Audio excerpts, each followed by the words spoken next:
All right. So we are reviewing the development unit, which is unit 6.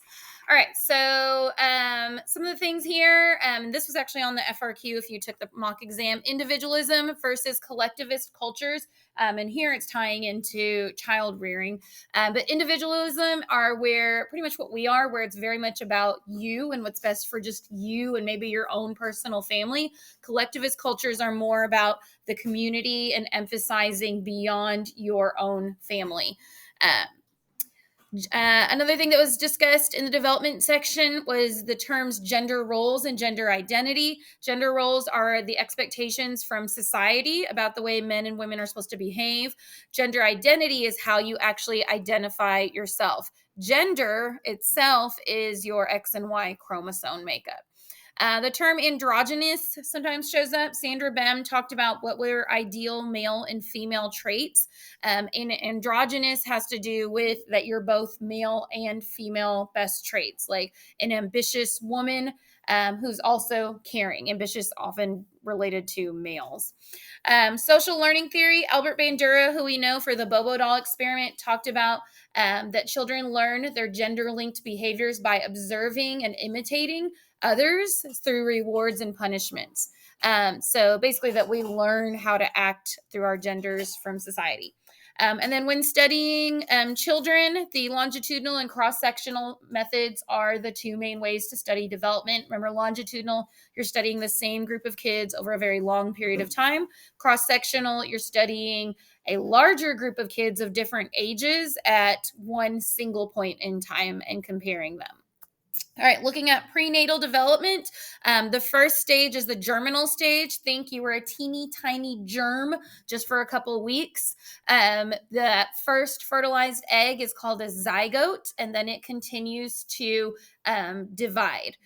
During that germinal stage is when the mother grows a placenta, which is what provides nutrients and also acts as a filter between the mother and the baby. The embryonic stage, when the baby's known as an embryo, is stage 2 weeks to 2 months. Super important stage because the vital organs and systems start to form during that time. The fetal stage is from 8 weeks to birth, so it is the longest stage and when the baby is continuing to grow and develop. The age of viability is the point at which a baby could survive a premature birth. It's as early as 24 weeks. And then the later the baby is born, the better the chance for survival. Some things that can affect the unborn baby are teratogens. Teratogens can be environmental things like drugs, chemicals, but also viruses, even pollution that's in the air, radiation that comes from x-rays. Those are all things that could affect a baby. When a baby is born, they do have reflexes, unlearned involuntary responses, such as the rooting reflex. If you touch the baby's cheek, they will turn towards it. That helps them get ready for nursing. The sucking reflex, they'll suck anything that touches their lips, and that also helps them to breathe and swallow without getting choked up trying to nurse. The startle or the Moro reflex, if you startle a baby, they'll fling out their arms and their legs in response to the noise. And the Babinski reflex, if you tickle the bottom of their foot, their toes will flare out. And that's a sign of normal neural development. And then the grasping reflex, if you touch the palm of their hand, they'll grasp it very tightly. Maturation is is the genetic instructions or sequence of how we develop. So we develop in the same order and generally about the same time. We watched the video about the parents trying to make little baby Sophie walk before she was ready. But maturation says you're going to start doing all those developmental tasks when your body is ready, not just because your parents coach you. The cephalocaudal trend says that you gain control of your head before your feet. And the proximodistal trend says that we control our center, like our torso, before we control our arms and our legs. This is why babies can lift their heads before they can learn to walk. And this is why babies can learn to roll over because that's the center before they can learn to start crawling. You should know some of the general averages of when things happen, primarily that walking begins on average around 12 months or right around 1 year old. That's also when talking begins. So 1 year, right at their first birthday, on average, babies are saying their first words and taking their first steps. The visual cliff experiment, we talked about this in the important studies section packet, answered the question that babies do have depth perception very early on, but that they don't necessarily know what to do with it. The older babies would stop and not crawl over the visual cliff, but younger babies did crawl over it, but when they looked down, their heart rate went up, showing that they could see the depth. They just hadn't learned yet not to crawl over steps. Freud's psychosexual stages of development. So Freud related each of his stages to different parts of the body. During the oral stage, he said babies focus on the pleasure principle, and that's like nursing. The anal stage, mastery of elimination. The phallic stage is where he talked about his famous Oedipus complex, the idea that boys' sexual interest develops and focuses on the mother, and they have an intense hatred and jealousy towards their father. Of course, unconscious. The latent stage is during puberty and they repress all their sexual thoughts. Freud also called this sublimation because they channeled all those unconscious sexual thoughts into something more acceptable. In this case, their development in school. And then the genital stage is during puberty through adulthood when all of those thoughts, unconscious sexual desires, come back. Jean Piaget is our main person who we talked about in relation to cognitive development. He studied children. Let's see. He said that each of the things that we learn, those are called schemas, that we have a general definition for objects and things and concepts. When we're little, we assimilate or we interpret new information in terms of an existing schema. So maybe a child knows what a horse is. So when they come across a zebra, they blend it into their existing schema. So they're going to call zebra horsey. Accommodation, though, is as they get older, they adapt their existing schema with the new information. So they realize, okay, a zebra has stripes. So that's different. Let's see. Piaget's stages of cognitive development. First stage was sensory motor. During that stage, kids reach object permanence, and that's where they know that things continue to exist when they can't see them. That's also when stranger anxiety starts to kick in after object permanence, because now they can picture that mom is gone. But during sensory motor, they're experiencing the world through their senses. They look at everything, they touch, they want to put everything in their mouth. Sensory motor, object permanence. Pre-operational stage, kids are very egocentric. In this case, we don't mean they're selfish. We mean that they cannot understand other points of view. We watched a little video with the boy with the volcano, and he could not describe what the lady was seeing, only his own point of view. In the pre-operational stage, they also lack conservation. When you show them liquid in different size containers, they don't understand that it could still be the same amount of liquid. That's conservation. Conservation also takes other forms like the quantity of checkers or quarters here, the idea that the clay could be reshaped and still keep its same amount. Theory of mind is when they are starting to understand other points of view. Concrete operational is when they do master conservation and they're not egocentric anymore. So by this age, they're able to start doing math because they can understand reversibility. And then formal operations is where you are, and that's abstract reasoning, hypothetical situations. Social development, stranger anxiety, again, kicks in around 8 months. And again, that's mainly because they understand object permanence, that they know that mom is still there. They cannot assimilate strangers into the faces that they recognize.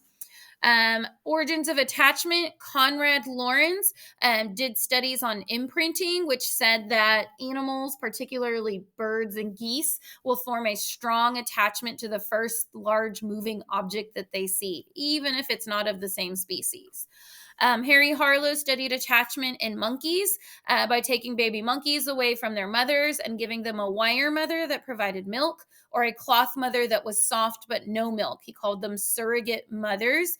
And the monkeys spent most of their time clinging to the cloth monkey, showing that attachment was also about comfort, not just satisfying physiological needs like nutrition. Human attachment grows through the responsiveness of the infant's caregivers to the signals the babies provide. Mary Ainsworth also studied attachment, but in babies, with her experiment, The Strange Situation, which was used to test the measure of attachment between mother and child. The mother and the baby were in a room together with a stranger. Mom walks out, and then they looked at how the baby responded. In a secure attachment, the baby cried, but when mom came back, she settled down, indicating a secure attachment. She found that most kids had secure attachments, and then that affected them in the long run. So, this was a longitudinal study that they became securely attached children who were more resilient and competent and had higher self esteem. Diana Baumrind looked at parenting styles.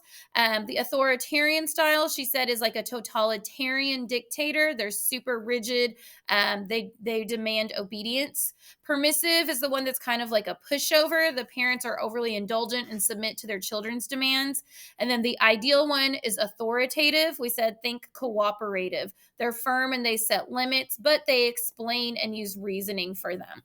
And then a fourth style was added later by some different researchers, and they called that the uninvolved neglectful, where they show little interest in their children and they are emotionally detached. Are you listening or are you playing on your phones? Pay attention. Lev Vygotsky came up with his social learning theory about the zone of proximal development, that there's what children can naturally do without help. But just beyond that, this zone of proximal development is where you can push them into age-appropriate challenges. But if you push them beyond what they're developmentally ready to do, you're going to stress them out. You're going to give them low self-esteem. So encourage children into the zone of proximal development. Don't push them too far. Lawrence Kohlberg, he did research on moral development. He posed moral dilemmas like the Heinz dilemma, where he asked, should a person steal medicine to save a loved one's life? And how they responded showed what level of moral development they are. At the pre-conventional level, people are basing their morals just on rewards and punishments.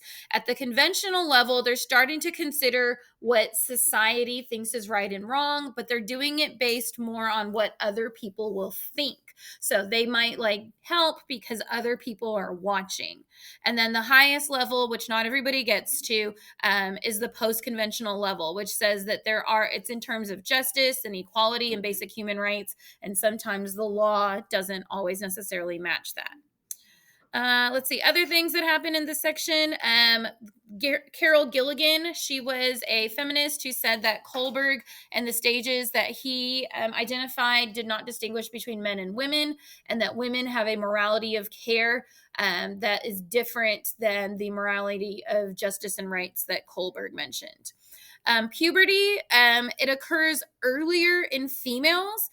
So puberty and growth spurts generally start earlier in girls, but in males, it'll last longer. So the girls will start getting taller earlier, but the boys will catch up and often grow taller than the girls.